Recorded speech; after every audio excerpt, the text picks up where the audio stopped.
자, 이글거리는 왕좌에 앉아있는 이 신비로운 여인. 이 그림 한 장에 여러분 수세기에 걸친 신학과 철학이 담겨 있다면 믿으시겠어요? 오늘 저랑 같이 이 매혹적인 예술작품 속에 숨겨진 비밀을 하나하나 파헤쳐 보시죠. 바로 이 작품입니다. 한번 보세요. 불꽃에 휩싸인 날개, 아주 위험 있는 붉은 얼굴. 이 성화의 한가운데를 차지하고 있는 이 수수께끼 같은 존재. 과연 누구일까요? 그리고 우리에게 어떤 이야기를 들려주려는 걸까요? 이 존재의 이름은 바로 소피아입니다. 하느님의 거룩한 지혜를 뜻하죠. 지금부터 이 이름에 담긴 아주 깊고도 놀라운 의미를 찾아서 함께 지혜의 여정을 떠나보겠습니다. 그럼 소피아, 즉 신성한 지혜라는 개념은 대체 어디서부터 시작됐을까요? 그 뿌리를 찾으려면 성서 속 이야기로 거슬러 올라가 봐야 합니다. 이야기는 무려 기원전 970년, 바로 그 유명한 솔로몬 왕에게서 시작됩니다. 그는 부, 명예, 그 어떤 것보다도 지혜를 달라고 신께 구했죠. 이 일화만 봐도 지혜라는 게 예로부터 인간이 얼마나 갈망하던 최고의 가치였는지 알 수 있겠죠? 그런데 정말 흥미로운 건요, 성서의 또 다른 구절이 이 지혜라는 개념을 전혀 다른 방식으로 묘사한 예술작품에 영감을 줬다는 거예요.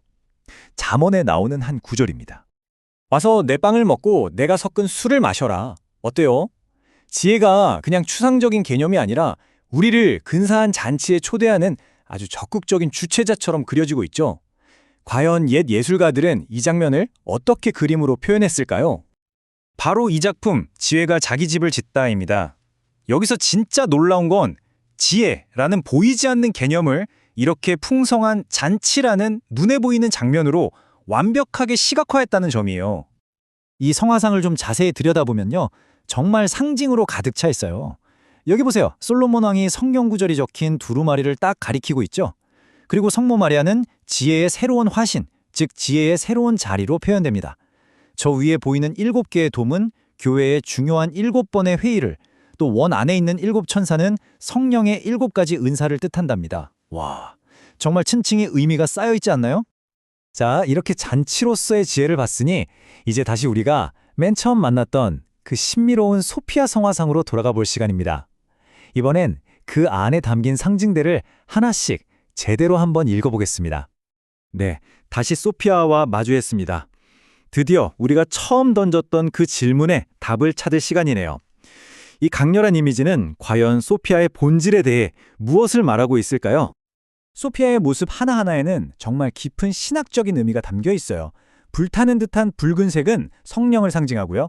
머리에 제대로 쓰지 않고 머리카락에 걸쳐둔 왕관은 겸손을 뜻합니다. 또 이 어두운 옷은 우리가 감히 꿰뚫어 볼 수 없는 신의 신비를 나타내죠.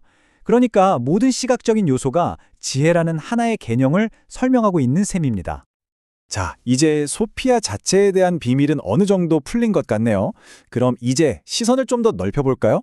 그녀의 왕좌 주변을 둘러싸고 있는 이 천상의 법정을 한번 살펴보겠습니다. 소피아의 양옆을 보면요, 세례자 요한과 성모 마리아가 서 있습니다. 특히 마리아는 여기서 지혜의 자리로 불리는데요. 이건 지혜가 바로 마리아를 통해 인간의 모습으로 이 세상에 오게 되었다는 걸 상징하는 거죠. 자, 이제 그림의 위쪽으로 시선을 한번 옮겨볼까요? 천상의 계급이 쫙 펼쳐집니다. 수많은 천사들의 호의 속에서 그리스도와 옛적부터 계신 즉 성부 하느님이 위엄 있게 자리하고 있는 모습이 보입니다. 그리고 바로 그 위, 그림의 가장 꼭대기에는 헤토이 마시아라고 불리는 텅 빈 왕좌가 있어요. 이게 뭐냐면요, 세상 마지막 날에 심판을 위해 다시 오실 그리스도를 위해 미리 준비된 바로 그 심판의 자리라는 아주 구체적인 신학적 상징입니다. 자, 지금까지 우리는 지혜라는 하나의 개념이 어떻게 이렇게 두 가지의 완전히 다른 모습으로 그려졌는지 살펴봤습니다. 이제 이 두 가지 비전을 나란히 놓고 그 의미를 종합해 볼 시간입니다. 이렇게 두 이미지를 나란히 놓고 보니까 그 차이가 확 들어오죠? 왼쪽은 지혜라는 개념 그 자체를 하나의 신적인 존재로 의인화한 거고요. 오른쪽은 그 지혜가 이 땅에서 어떻게 작용하는지를 구체적인 이야기로 풀어낸 겁니다. 그러니까 핵심은 이거예요. 소피아 성화상은 그냥 아름다운 그림, 그 이상이라는 거죠. 하느님의 지혜라는 눈에 보이지 않는 이 거대한 개념을 어떻게든 우리 눈앞에 보여주려고 했던 예술가들의 치열한 고민의 결과물인 셈입니다. 마지막으로 질문 하나를 던져볼까 합니다. 고대인들이 지혜처럼 거대한 개념을 성화상이라는 시각 언어로 소통했다면 오늘날 우리는 어떤 이미지로 우리의 가장 중요하고 큰 생각들을 표현하고 있을까요? 여러분의 소피아는 과연 어떤 모습일지 한 번쯤 생각해 볼 만한 질문 아닐까요?